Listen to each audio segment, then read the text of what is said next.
Alors, maintenant, vu qu'il y a eu esclavage, donc, selon toujours, on va partir sur une autre étape. On va donc susciter, selon Zoulassan, on va susciter un noir du nom de Moïse, que je l'appelle Boussi, pour venir sauver des noirs qui sont opprimés par des noirs. Vraiment. Exode, chapitre 2. Chapitre 2, le verset 1. Il est dit, il y avait une très belle femme noire, initiée, qui mit au monde un très beau garçon noir par l'intervention de l'entité en charge des naissances et l'entité en charge de l'introduction dans le visible. Le verset 12 nous dit, on dit que c'était un noir. Ok, le verset 12 nous dit, ainsi, Boussi, qui est Moïse, fut initié dans toutes les branches des sciences et secrets des ancêtres initiés. Dans ce grand village, il devint un jeune homme très influent. C'est quoi le nom de ce village? Il faut nous donner le nom de ce village, parce que ça va nous permettre de pouvoir mieux restituer en fait de mieux déterrer en fait les choses cachées. Il faut nous donner le nom de cette région-là. Venez pas écrire des choses en cachant, parce que vous voulez écrire, vous ne maîtrisez rien, vous venez écrire. Alors, maintenant, on va dans Exode chapitre 3, le verset 1.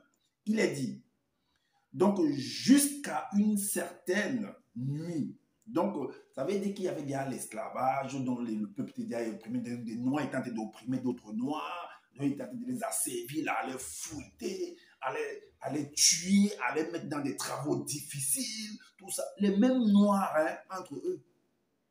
C'est ce que Zoula a écrit. En train de les opprimer, tout ça et tout. Mais comme j'ai dit, j'ai fait un enseignement par rapport à ça. Comme j'ai dit, je mettrai les liens dans la description de cette vidéo aussi. Alors, jusqu'à une certaine nuit, au milieu de la forêt, près de la rivière sacrée, Boussi vit de loin une montagne surprenante, car des fumées et d'énergie émanaient de cette mystérieuse montagne. Le verset 12 et 13 dit, le verset 12 et 13 dit, alors l'entité a vu l'humiliation du peuple non initié, donc qui est sous l'emprise du monde occulte. Le monde occulte, c'est qui? C'est les blancs ou c'est les quoi? Et elle a accueilli leur plainte contre ses oppresseurs. Tu as été établi afin de mener cette grande délivrance par ta main.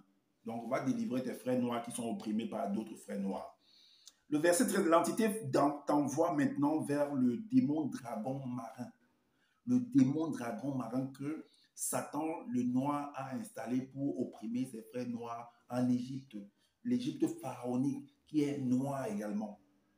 Et non ce que nous voyons aujourd'hui, parce que c'est ce que vous voulez nous faire croire que c'était noir à l'époque et que maintenant c'était les blancs qui sont là-bas. Mais je ne comprends pas comment on peut, avec toute la puissance que vous aviez eue dans l'église pharaonique, dans l'Égypte pharaonique, et une poignée de pères de blancs sont venus vous déraciner de là-bas. Oh, vraiment. Et maintenant, le chapitre 4, le verset 1, il est dit, et Boussi dit aux entités, qui suis-je, moi, pour que j'aille vers le démon dragon marin, donc vers Pharaon, et pour que je fasse sortir hors des ténèbres mes frères de race noire? Ces entités lui répondirent, l'entité est avec toi.